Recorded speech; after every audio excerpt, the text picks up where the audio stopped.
Olivia Bennett's coffee had gone cold an hour ago, but she kept her hands wrapped around the ceramic mug anyway, staring at the overdue rent notice on her cramped kitchen table, while wondering if selling her plasma again was really the answer to her problems.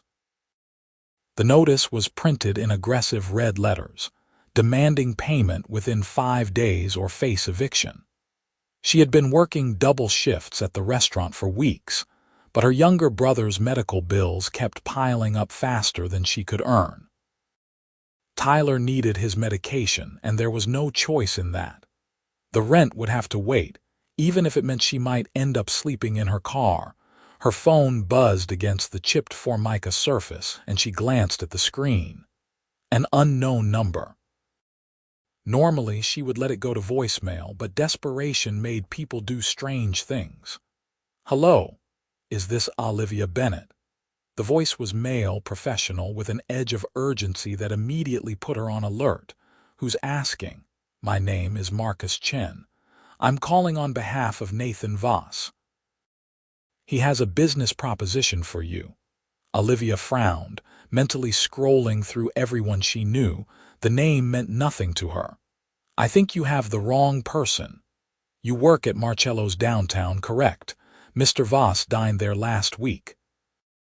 He was impressed by your professionalism during a rather difficult situation with another patron."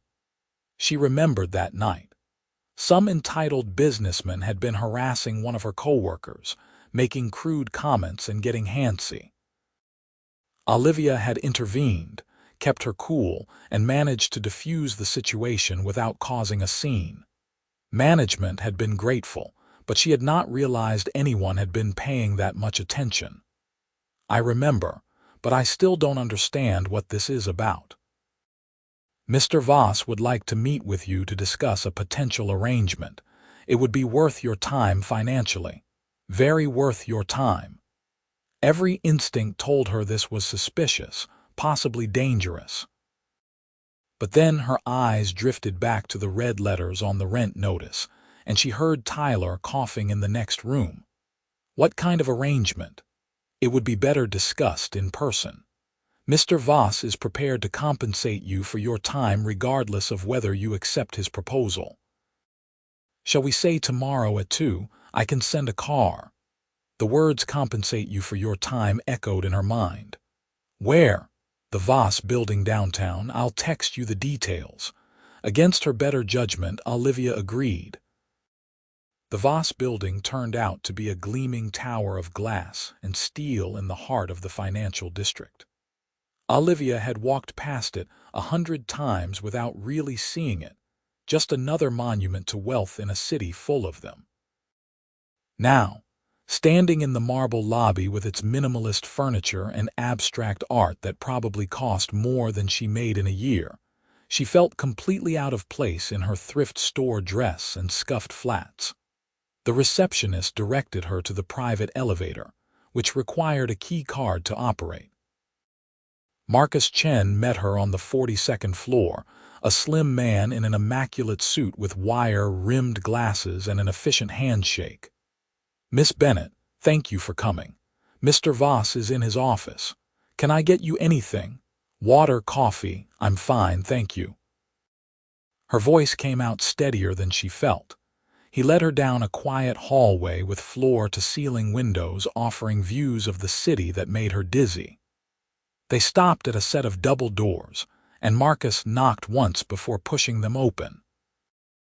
The office was enormous, decorated in dark wood and leather with more of those cityscape views dominating one entire wall. And behind a desk that looked like it belonged in a museum sat Nathan Voss. Olivia recognized him immediately from that night at the restaurant. He had been sitting alone at a corner table, and she had noticed him because he seemed to be watching everything with an intensity that suggested he was either a food critic or planning a heist. Now, she could see him properly in the afternoon light. He was probably in his early 30s, with dark hair styled in a way that looked effortless but probably required expensive products, sharp features, and eyes that were currently studying her with the same intensity she remembered.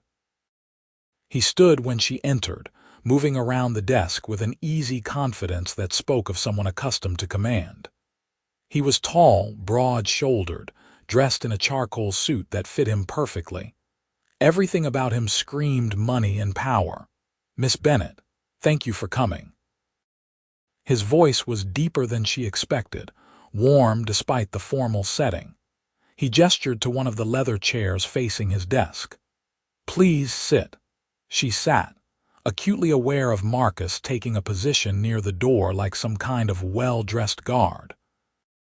"I'll get straight to the point," Nathan said, settling back into his own chair. "I need you to pretend to be my girlfriend for the next 3 months." Whatever Olivia had been expecting, it was not that. She stared at him, waiting for the punchline. When none came, she let out a startled laugh. "Excuse me, I know how it sounds." He leaned forward, elbows on the desk, completely serious. "But I'm prepared to pay you $50,000 for 3 months of your time." The number hit her like a physical force. $50,000. She could pay off Tyler's medical bills, cover 6 months of rent, maybe even save a little. It was more money than she had ever had in her life. "Why?" The word came out suspicious, guarded. Nathan's jaw tightened slightly. "My grandfather built this company from nothing. He's 87 years old and his health is failing. He's been asking about my personal life, specifically why I haven't settled down. It's become his primary concern and the stress isn't good for him. So lie to him. I have been. But he wants to meet someone, wants to see me happy before he dies. I could hire an actress, but after watching you handle that situation at the restaurant, I think you would be more believable. You are genuine, quick on your feet, and frankly, you look like someone my grandfather would approve of."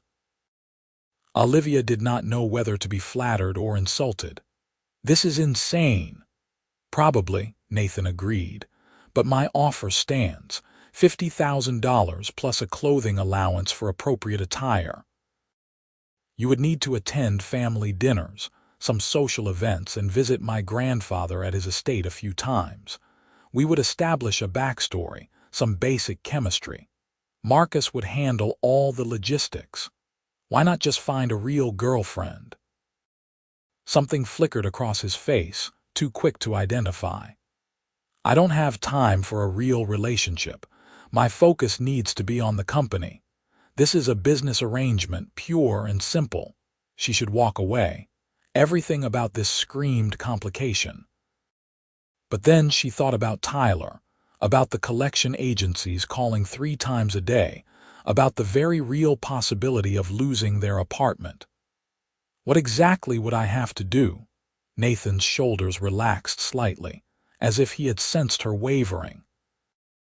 "Act like we are in love when around my family. Hold my hand, smile at my jokes, basic couple things. There would be no physical intimacy beyond what's necessary for appearances. Separate rooms when we travel. Everything would be professional and outlined in a contract. How did you even find me?" "I remembered your name from your tag at the restaurant. Marcus is very good at research." She looked at Marcus, who gave her a small, apologetic shrug. This was completely crazy. She should run out of this office and never look back. Instead, she heard herself say, "I need to think about it." "Of course." Nathan pulled out a business card and wrote something on the back before sliding it across the desk.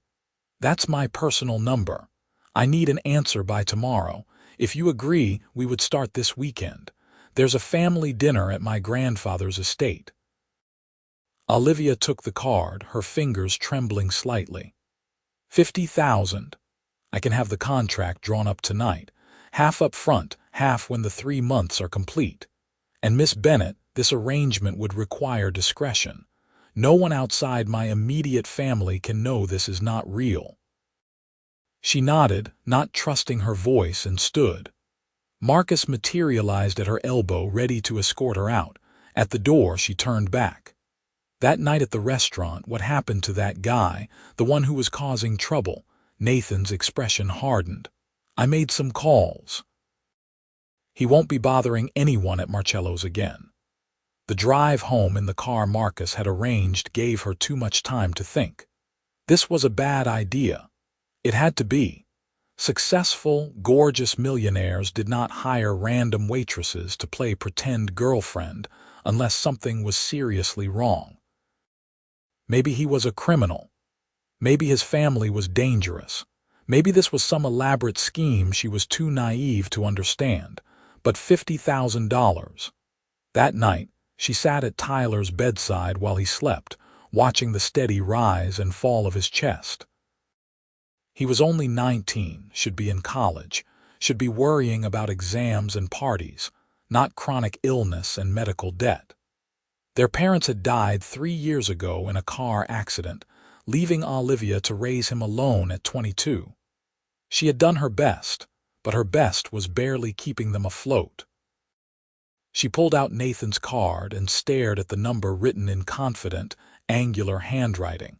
Her phone rang the next morning before she had made a decision. Nathan's name appeared on the screen, and she answered with her heart pounding. "Have you thought about my offer?" "No pleasantries, straight to business. I have questions." "Ask them."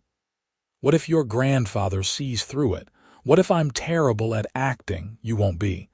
I saw how you handled pressure at the restaurant. This is just a different kind of performance." His voice softened slightly. "Look, I understand this is unusual, but I'm desperate and I think you might be too, or you wouldn't have agreed to meet with me yesterday." The accuracy of that statement made her defensive. "You don't know anything about me.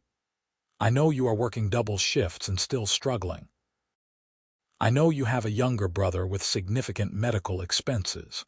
I know you are exactly the kind of person who would walk away from this money because it feels wrong, even though you need it desperately." He paused. "I'm not trying to take advantage of you, Miss Bennett.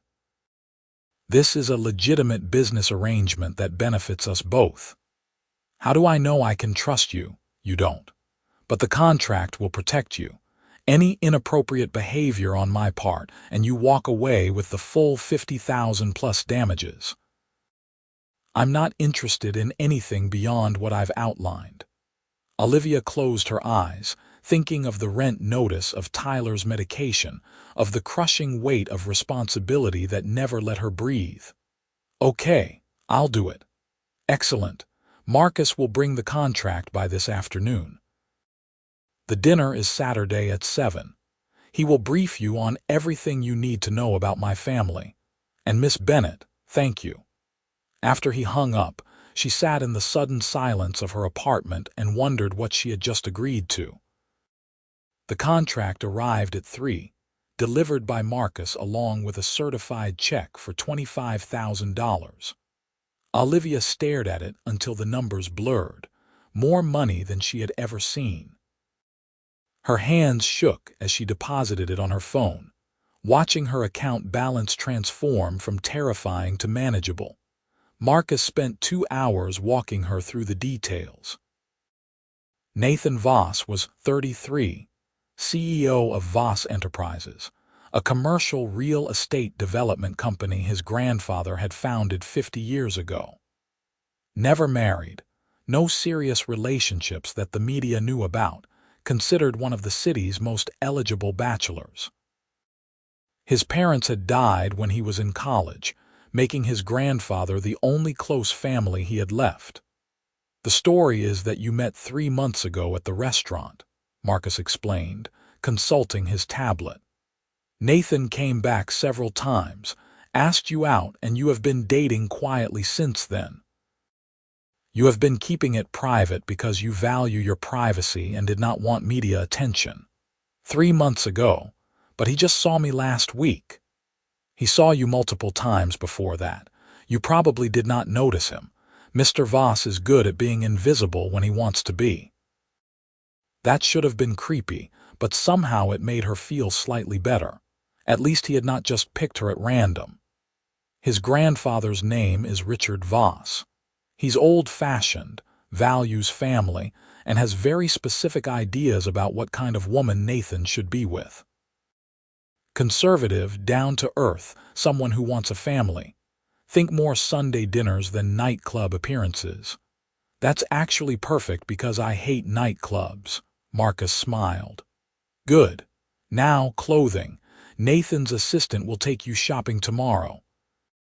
Business casual for dinners, cocktail attire for events. Nothing too flashy. Think elegant, understated.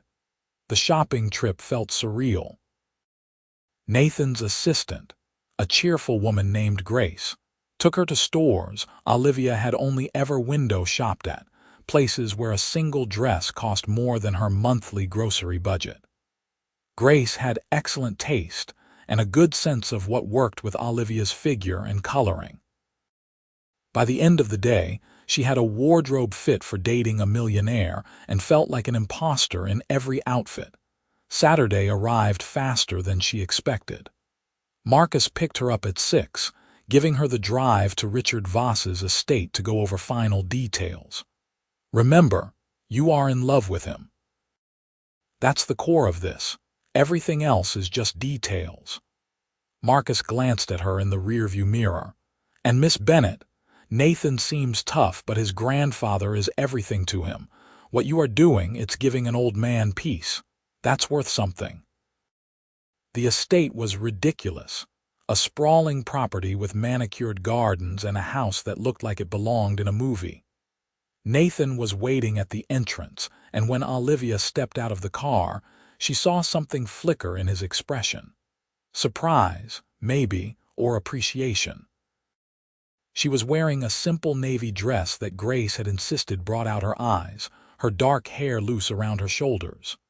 "You look perfect," he said, offering his arm. She took it, feeling the solid warmth of him through the fabric of his suit. "Ready? Absolutely not." He laughed, a genuine sound that transformed his face from intimidating to approachable.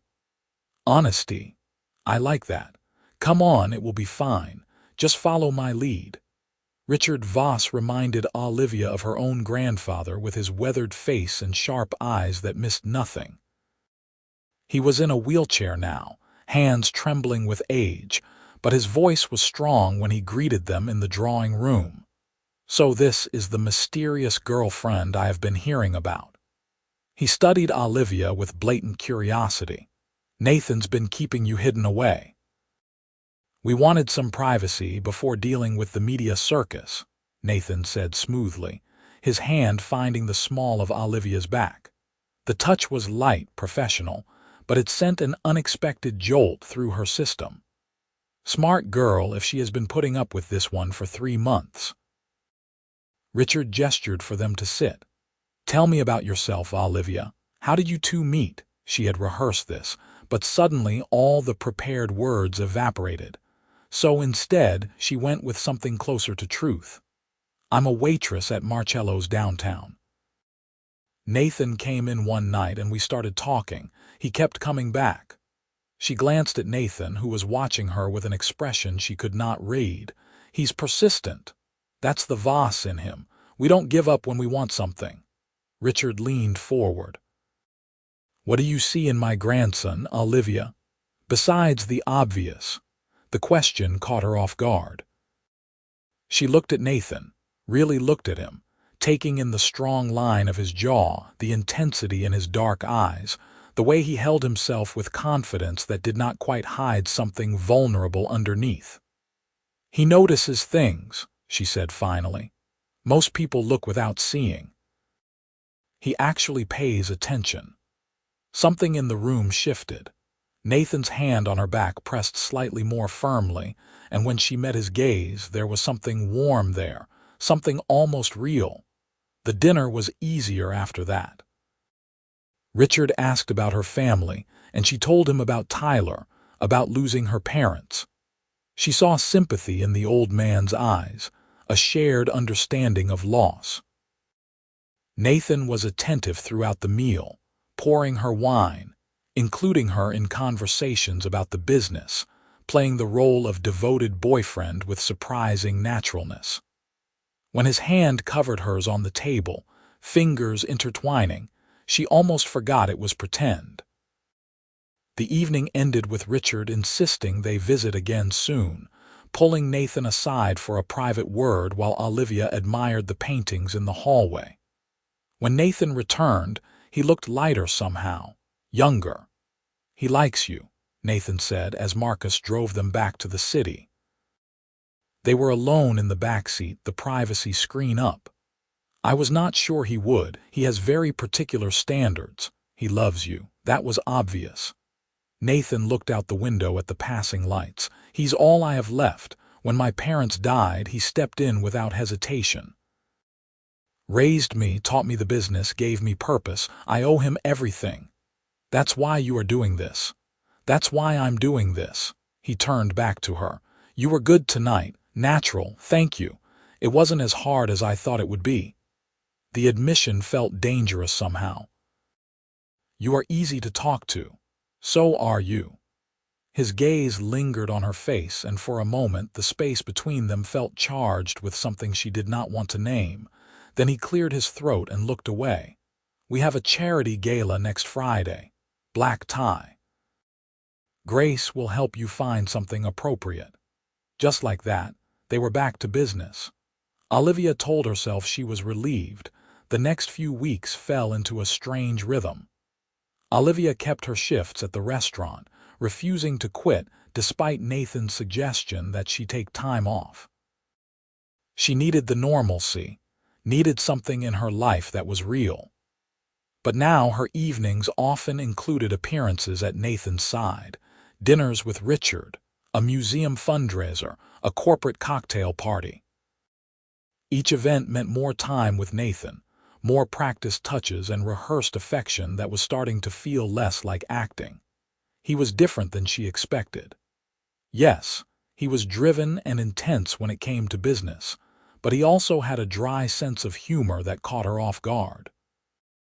He remembered things she mentioned in passing, asking about Tyler's doctor appointments, ensuring Marcus sent a car on days she had double shifts.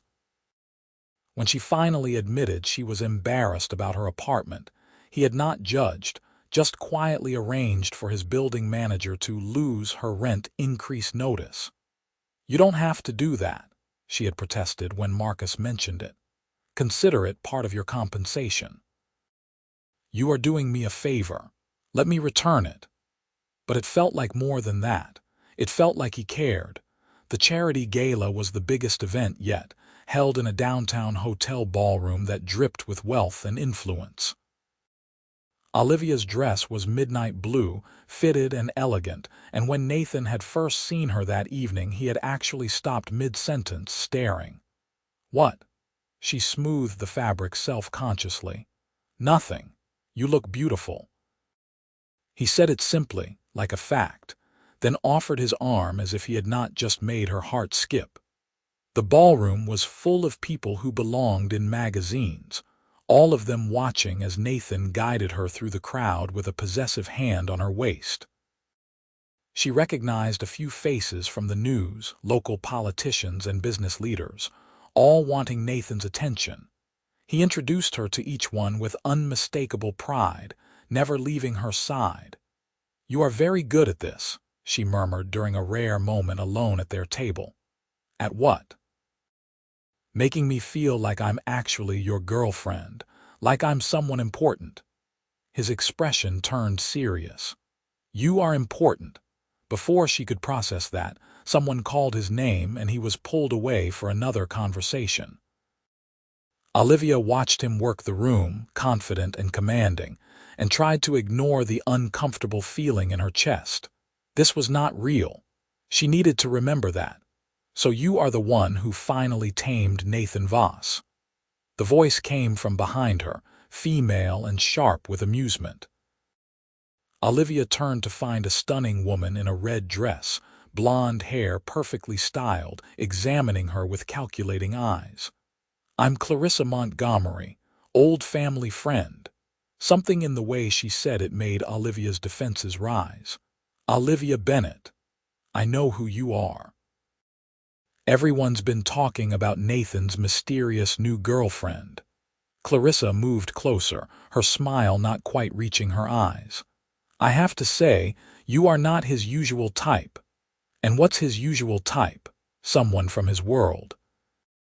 Someone who understands the pressures of wealth, who does not need to be taught which fork to use. Clarissa's gaze raked over her. No offense, but you are playing out of your league. Nathan will get bored eventually. He always does. The words stung more than they should have. Before Olivia could respond, a warm hand settled on her bare shoulder, and she knew without looking that Nathan had returned. Clarissa. His voice was ice. I see you have met Olivia. Just getting acquainted. Clarissa's expression shifted to something more calculated. We should have dinner sometime, the three of us. I have so many stories about Nathan I could share. That will not be necessary. Nathan's fingers tightened slightly on Olivia's shoulder. If you will excuse us, they are about to start the auction. He guided her away, his jaw tight with tension. I apologize for her. Clarissa has never been good with boundaries. Old girlfriend, brief mistake several years ago, she's not worth your time. He stopped, turning her to face him. Are you okay? What did she say to you? Nothing important. But the doubt had been planted, growing roots in the uncertain soil of whatever this was between them. She just reminded me that I don't belong in this world. That's not true. Nathan's hands came up to frame her face, the gesture startling in its intimacy. They were in a relatively private corner, away from most of the crowd, but anyone could see them. This was probably just for show. You belong anywhere you want to be, and right now I want you here with me. Her breath caught. This close, she could see flecks of gold in his dark eyes, could smell his cologne, could feel the warmth radiating from his body. Nathan, dance with me. It was not quite a request, and before she could respond, he was leading her onto the dance floor, pulling her into his arms as a slow song began. His hand spread across her lower back, holding her close, while his other hand engulfed hers with a gentle strength that made her feel safe and terrified all at once. They moved together easily, as if they had done this 100 times before. Olivia was hyper-aware of every point of contact, the way their bodies fit together, the steady beat of his heart under her palm.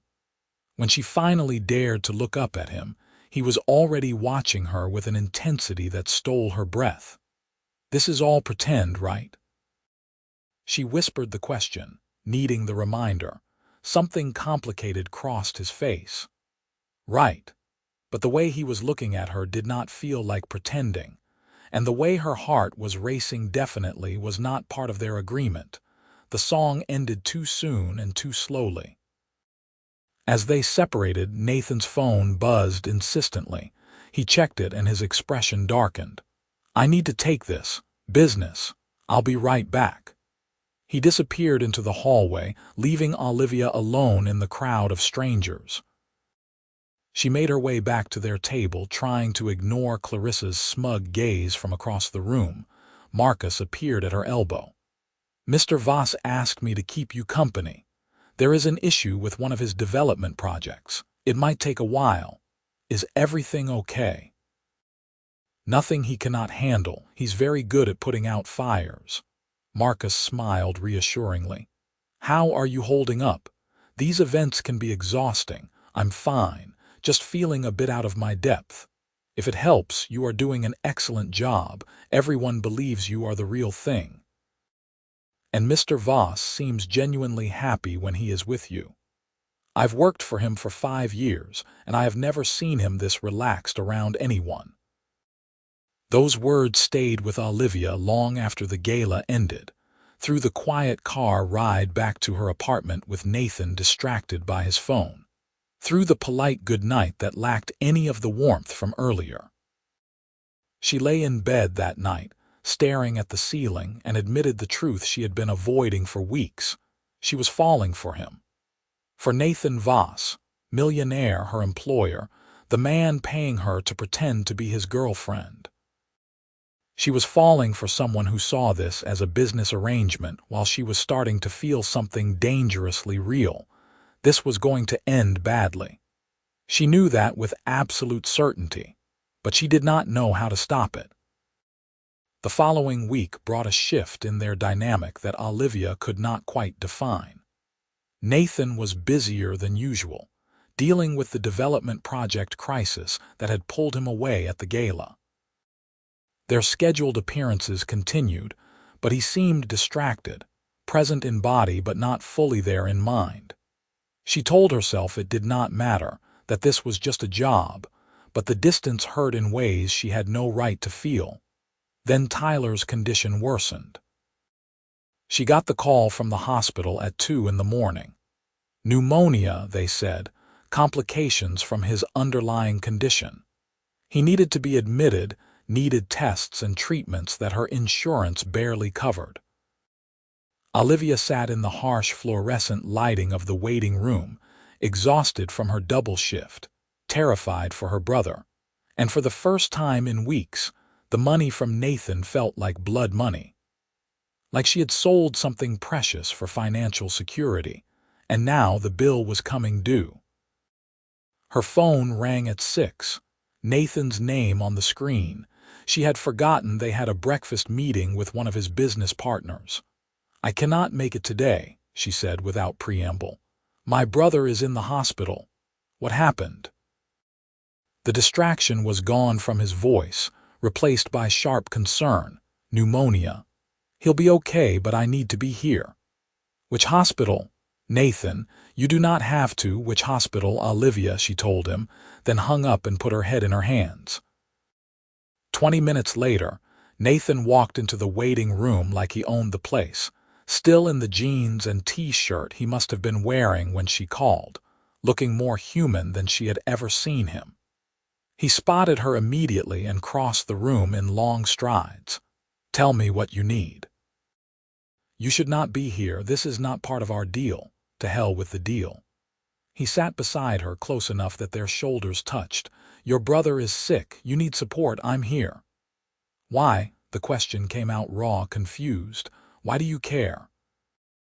Nathan was quiet for a moment, his gaze fixed on the sterile white walls. "Because somewhere along the way this stopped being pretend for me." The words hung between them, impossible to take back. Olivia stared at him, her exhausted brain trying to process what he had just admitted. "Nathan. I know, this was supposed to be simple. A business arrangement, nothing more, but you're—" He ran a hand through his hair, frustrated. "You are real, Olivia. In a world full of people who want something from me, you are the only person who sees me as just Nathan. Not my money, not my company, not my name, just me. And I do not know when it happened, but I stopped pretending weeks ago." Her heart was doing painful things in her chest. "I'm being paid to be here. How do you know what I feel is real?" "Because I know you." His hand found hers, fingers lacing together with familiar ease. "I know you did not deposit that first check for 3 days because it felt wrong. I know you pick up extra shifts even though you do not need to anymore because you hate feeling dependent. I know you read to your brother every night before bed, same books your mom used to read to you. I know you are terrified of losing him the way you lost your parents." His thumb traced circles on her palm. "And I know you would never fake what I see in your eyes when you look at me." "What do you see?" "The same thing you would see in mine if you were looking." Olivia did look then, really looked, and found her fear reflected back at her, but also something warm and real and terrifying in its intensity. "This is a bad idea. Your grandfather fell in love with a seamstress 55 years ago. My grandmother had nothing when they met, came from nothing. But he loved her, and that was all that mattered. He has been telling me that story my whole life, and I never understood it until now." Nathan turned her hand over, pressing his palm flat against hers. "I'm falling in love with you, Olivia. Maybe I have been since that night at the restaurant when you stood up to a man twice your size without flinching. Maybe it happened slowly over the past 2 months. But it's real, and I cannot keep pretending it is not." A nurse called her name before she could respond, saving her from having to find words for the chaos of emotions overwhelming her. Tyler was awake, they said, asking for her. Nathan came with her without asking permission, standing quietly in the corner while she hugged her brother and tried not to cry with relief. Tyler looked small in the hospital bed, pale and weak, but his eyes sharpened when he saw Nathan. "You are the boyfriend." "I am." Nathan moved closer, extending his hand. "Nathan Voss, Tyler Bennett, you are rich." "Tyler." Olivia wanted to die of embarrassment, but Nathan just laughed. "Guilty. Is that a problem?" "Depends. What are your intentions with my sister?" Despite his condition, Tyler's voice carried protective steel. "Right now, making sure she eats something and maybe sleeps for an hour. Long term." Nathan glanced at Olivia, and the tenderness in his expression made her chest ache. "Convincing her I'm worth the risk."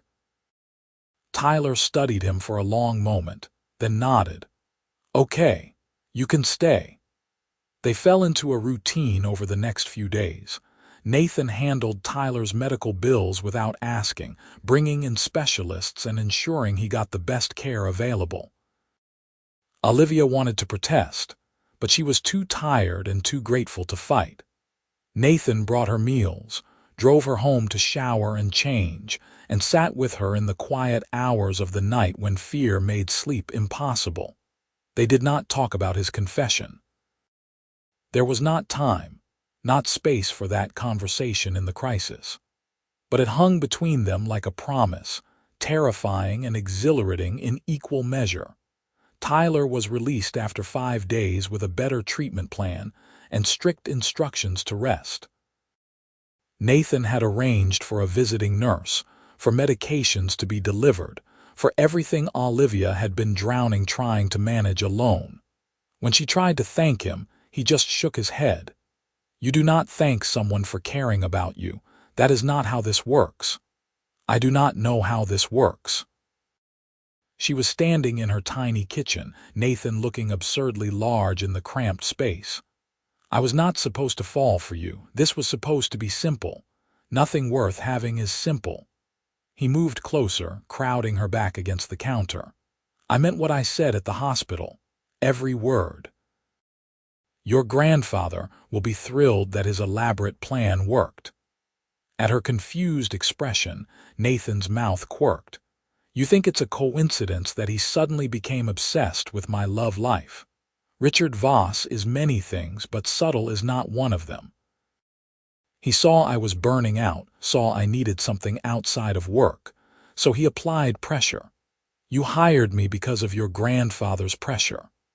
I hired you because I needed a solution. I fell for you because you are brilliant and kind and stronger than anyone I have ever met."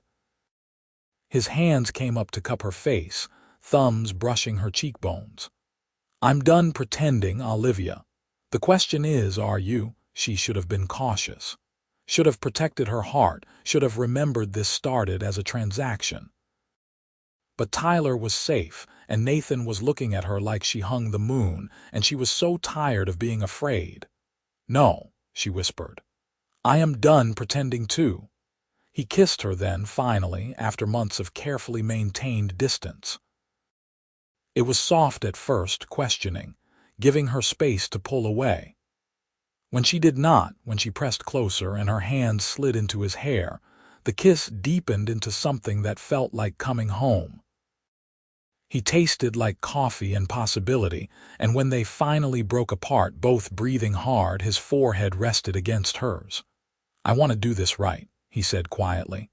"Real dates, real relationship. No more contracts or arrangements, just us. What about the 3 months? The deal?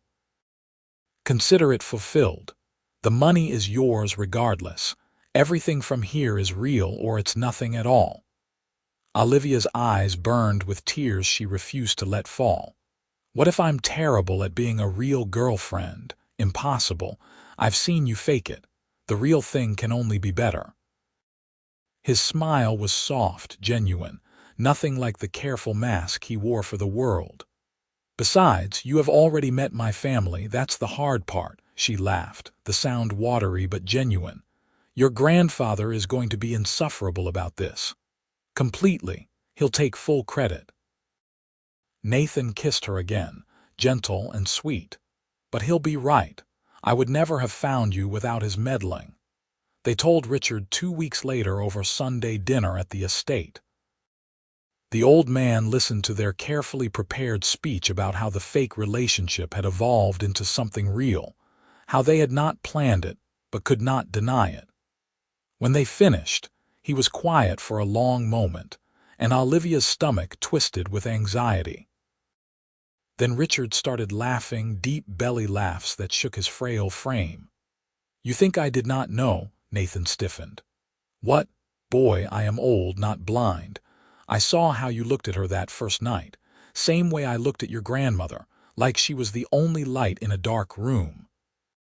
He turned to Olivia with a knowing smile. And you, sweet girl, you have been in love with him since that charity gala. It's written all over your face. You knew the whole time. Nathan sounded somewhere between shocked and impressed. I suspected when you suddenly needed a girlfriend after 33 years of avoiding commitment. I confirmed it when I saw you two together. Richard reached across the table, his weathered hand covering their joined ones. The best lies are built on truth. You told yourselves this was fake because you were both too scared to admit what you felt. But love does not care about your plans, it just is. Olivia felt tears streaming down her face, overwhelmed by this man's acceptance, by his wisdom. Thank you. For what? For pushing him. For seeing something worth saving in me. Oh, child, Nathan's the lucky one. You have given him something money cannot buy. You have given him a reason to live beyond this company, beyond responsibility and duty. You have given him joy. Richard's eyes were suspiciously bright. That's all I ever wanted for him. The months that followed were a whirlwind of learning how to be together without pretense. Nathan integrated into her life with surprising ease, charming Tyler, helping with homework, teaching him chess on quiet evenings. He still worked intense hours, but he made time for her, real time where work phones were silenced and it was just them. Olivia kept her job at the restaurant despite his protests, though she cut back to part-time. She needed her independence, needed to feel like she was contributing. Nathan grumbled about it but respected her choice, even showing up some nights to sit at the bar and watch her work with obvious pride. They fought sometimes, about his tendency to solve problems with money, about her stubborn refusal to accept help even when she needed it. But they learned each other's languages, found compromises, built something solid on the foundation of that strange beginning. When Nathan suggested she move in with him 6 months after they made things official, Olivia hesitated. His penthouse was beautiful, all glass and space and views that took her breath away. But it felt like his world, not hers. So we make it ours, he said simply. Move your furniture in. Tyler's too. I want you comfortable, not feeling like a guest. Your designer furniture is worth more than my entire apartment. I do not care about furniture. I care about you. He pulled her close, wrapping his arms around her waist. Besides, your couch is more comfortable than mine. I have been meaning to say something. She laughed and agreed, and the move happened over a month, blending their lives in ways that felt natural. Tyler got his own room, decorated exactly how he wanted, with a view of the city and space for his art. Olivia's books filled Nathan's empty shelves. Her photos replaced his generic art. Her warmth seeped into every cold corner until the penthouse became a home. Richard's health declined gradually over the next year. They visited every week, sometimes more, and Olivia treasured the stories he told about building his company, about Nathan's childhood, about the grandmother she had never met. He held on long enough to see them truly happy, long enough to know his grandson would not be alone. He passed quietly in his sleep on a Tuesday morning, with Nathan holding one hand and Olivia holding the other. The grief was profound, but there was peace in it too. He had lived a full life, had seen his legacy secured, had known he was loved. Nathan took a month off after the funeral, the first real break he had taken in years. They went to the estate, the place that was his now, and sat in the garden his grandmother had planted decades ago.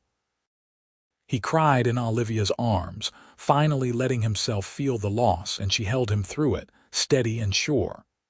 "He told me something before he died," Nathan said one evening as they watched the sunset from the garden. "He said the business was never the legacy that mattered. Family was. Love was. Making sure the people you care about know it every single day." He turned to her, and there was something nervous in his expression, something young. "I want that with you. Not just living together, not just loving you. I want forever." He was pulling a small box from his pocket, and Olivia's breath stopped. "Nathan, I know it has only been a year and a half since we met. I know we started this whole thing as a lie, but every day with you has been the truest thing in my life." He opened the box, revealing a ring that was beautiful in its simplicity, a single stone that caught the fading light. "Marry me, Olivia. Build a life with me. Have a family with me. Grow old with me in this house and make it full of the love my grandparents had." She was crying again, nodding before she could find words. "Yes, yes, of course, yes." The ring slid onto her finger perfectly, like it had been made for her. Maybe it had. Maybe everything had been leading to this moment, to this garden, to this man who had started as a stranger and become her everything. They married 6 months later in that same garden, with Tyler as the best man and Marcus as the efficient, having gotten certified online specifically for the occasion. It was small, intimate, just the people who mattered most. Olivia wore a simple white dress, and Nathan could not stop smiling, and when they exchanged vows they had written themselves, there was not a dry eye in the audience. "You were supposed to be fake," Nathan said, his voice rough with emotion. "A business arrangement, nothing more. But you became my reality, the only real thing in a life I had built on appearances and expectations. You saw past the money and the name and loved me for who I am underneath. That's the greatest gift anyone has ever given me." "You hired me to pretend to be your girlfriend," Olivia said, tears streaming freely now. "And in doing so, you gave me everything I did not know I needed. Security, yes, but more than that. You gave me partnership. You gave me a family. You gave me a reason to believe in love again after losing so much. You are my safe place, Nathan. My home. And I will spend the rest of my life showing you that you made the right choice that day when you decided to take a chance on a waitress who did not belong in your world. You belonged the moment you walked in," he whispered. And then he was kissing her, and the small crowd was cheering, and everything was perfect. The years that followed were full and rich. Nathan stepped back from the company gradually, bringing in new leadership while maintaining oversight. He wanted time for other things, for travels with Olivia, for quiet mornings and lazy weekends. They turned the estate into a retreat, spending summers there, filling the rooms with life and laughter. Tyler graduated from college healthy and strong, the new treatments having worked better than anyone dared hope. He got a job at a design firm and moved into his own place, though he came to Sunday dinners religiously, often bringing girlfriends for Nathan and Olivia's approval. "You are worse than Dad ever was," he complained after Nathan grilled his latest date about her intentions. "Someone has to look out for you," Nathan said unrepentantly, and Olivia hid her smile behind her wine glass. When she found out she was pregnant 2 years into their marriage, Olivia was terrified. She had never been sure she wanted children, afraid she would not be enough, would not know how to be a mother after losing her so young. But Nathan held her through the fear, reminded her that they would figure it out together, just like everything else. Their daughter was born on a spring morning, with Nathan's dark hair and Olivia's eyes, screaming her displeasure at the world with impressive volume. They named her Rose after Nathan's grandmother, and from the moment he held her, Olivia knew her fears had been pointless. He was a natural, patient and gentle and completely besotted. 2 years later came their son, James, who was quieter than his sister but just as loved. The penthouse became too small for their growing family, so they moved to the estate permanently, turning it into a home filled with children's laughter and art projects and the beautiful chaos of family life. Olivia watched Nathan on the floor of the living room one evening, both kids climbing on him like he was a jungle gym, his laughter echoing off the walls. This man who had been so serious, so focused, so locked away in responsibility, had bloomed into someone joyful and present. Fatherhood suited him, brought out a playfulness she suspected had been buried since his own parents died. "What are you smiling about?" he called, catching her watching.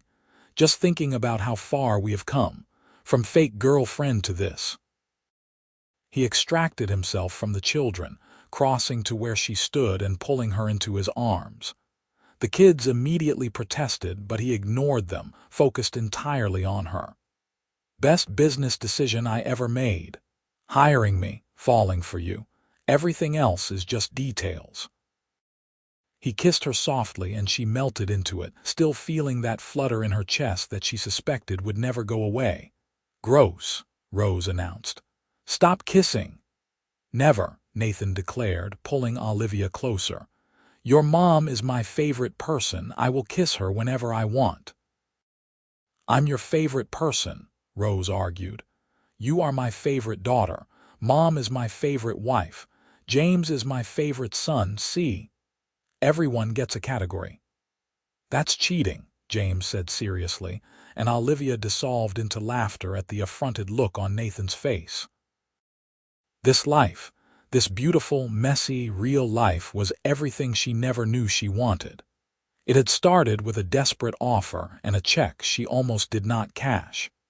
It had been built on pretense and performance, on a lie they told everyone, including themselves. But somewhere in the pretending, they had found truth. In the acting, they had discovered authenticity. In the fake relationship, they had built something more real than anything either of them had known before. Years later, when Rose asked about how they met, Olivia and Nathan exchanged glances across the dinner table, an entire conversation happening in that look. "Your dad hired me for a job," Olivia said carefully. "What kind of job?" Rose was 10 now, sharp and curious like her father.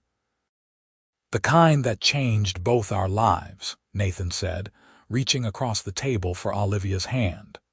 The ring she wore was still the same, though he had given her other jewelry over the years.